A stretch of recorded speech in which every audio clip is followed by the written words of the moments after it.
I grew up in a world that felt like it wasn't made for me. And if I'm being honest, I still feel like I'm living in it. In my 7th grade civics class, I flipped through my textbook looking for someone who looked like me. Page after page, the same faces stared back. White men in powdered wigs, white men in suits, and white men making decisions about a country I was supposed to feel represented by. But there was something else I noticed. I couldn't find a single black woman on any page.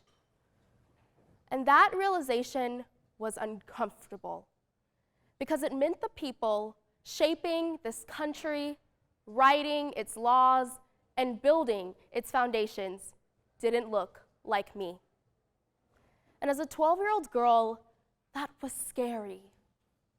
But it also made me curious what this country would look like if black girls helped create it. Fast forward to 10th grade.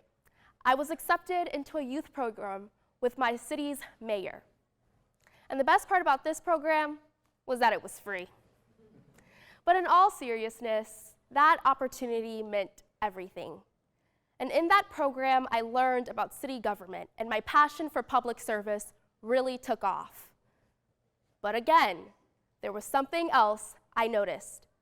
I could rarely find any black woman represented in local civic leadership. By 12th grade, I had finally figured something out. I was living in Florida, and I watched as the government banned books and erased DEI programs, and my education was being shaped by people who didn't seem to see students like me. So I decided that I wanted to take control of my education and go to college out of state. But almost everyone around me told me the same things. Stay in Florida, save money with in-state tuition.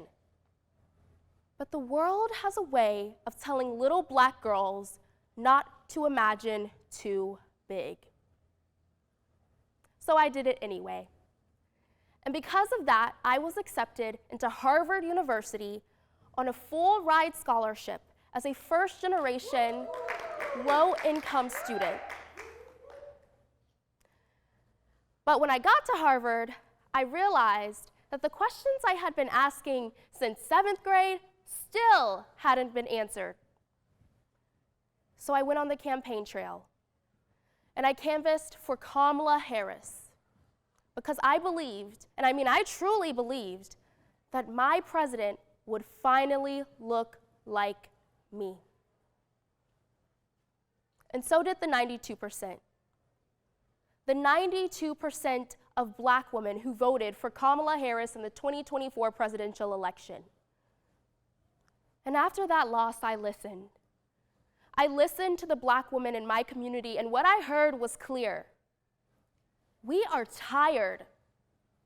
We're tired of showing up politically and not getting the representation that we deserve. We vote, we advocate, we organize. And when it's finally our turn for a little piece of representation, America turns its back on us. So I started asking a different question. If black women are always expected to carry democracy on our backs, who is coming to support us? And the answer I came to was simple. No one. No one was coming to save us, so we have to save ourselves.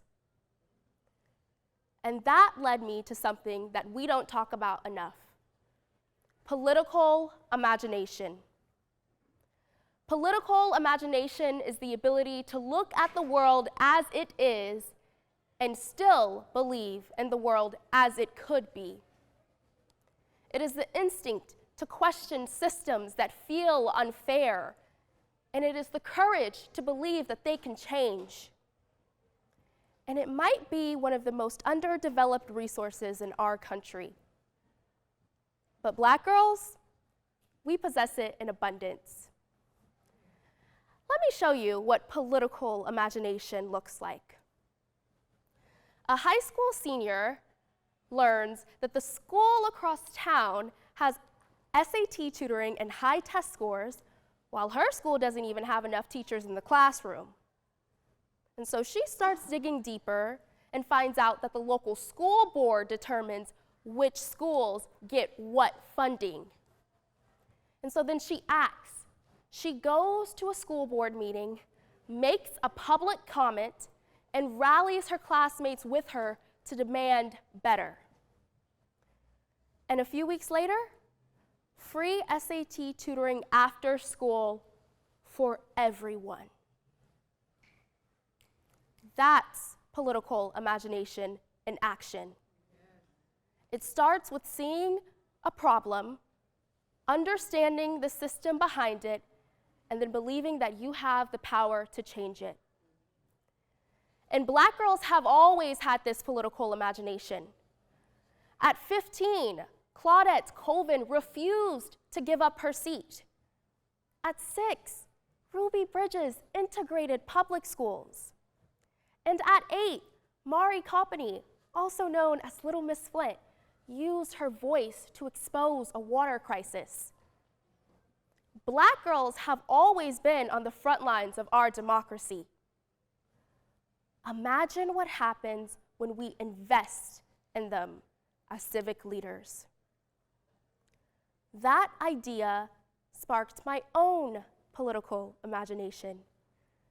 I started imagining something that I had never seen before: a civic home for Black girls. In looking back, that idea did not appear overnight. It grew from years of listening, noticing, and questioning. From seeing no Black woman in my textbooks or local government, to listening about the exhaustion of my peers, to learning about the generations of Black girls who have been holding this country together, until eventually the vision became clear. And at a certain point, this idea stopped feeling like a dream, and it started feeling like a responsibility. And so I acted. I founded a nonprofit dedicated to cultivating the civic leadership, confidence, and voices of Black girls. And through our work, we create transformative learning experiences that invite young Black girls to explore government, policy, and social justice while seeing themselves reflected in positions of power and influence. And just as importantly, they are in rooms with people who believe in them and have the resources to support them. Because after loss and exhaustion, isolation is real. But when Black girls see each other leading, something powerful happens. It creates hope. A few weeks ago, through our grassroots organizing and policy fellowship, we took over 30 Black girls to the Florida State Capitol. And for many of them, it was their first time ever stepping inside of a Capitol building and speaking with lawmakers. And on the way there, I asked them, "How are you feeling?" And a lot of them, they were nervous. But once they sat inside those meetings with those lawmakers, something shifted. When they walked out of those rooms, they told me, "Oh, that was so easy," and that I can have normal conversations with my representatives, and that government is for the people, and that includes us. And one girl told me something that I will never forget. "I thank you for the experience. I want to keep doing this again and again." And I sat with that. Because that's the point of all of this. As Black women, we get so caught up in our exhaustion, and that feeling is real.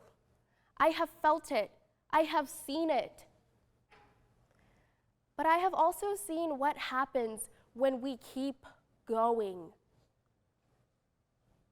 The road is long, and the work is hard, But when we nurture young Black girls, when we give them the tools, resources, and space to lead, their imagination turns into action. And that work does not have to start somewhere far away. It can start right here in your community. Through our organization, we host panel and networking hours, and we teach girls about civic leadership. But for you, it might look different. It might look like introducing a girl to a lawyer, taking her to a city council meeting, or giving her a ride to a protest. So I challenge you, see the Black girls around you. Listen to their ideas, and then give them the resources to lead. And to the little Black girls listening to this, your political imagination can and will save our democracy. Thank you.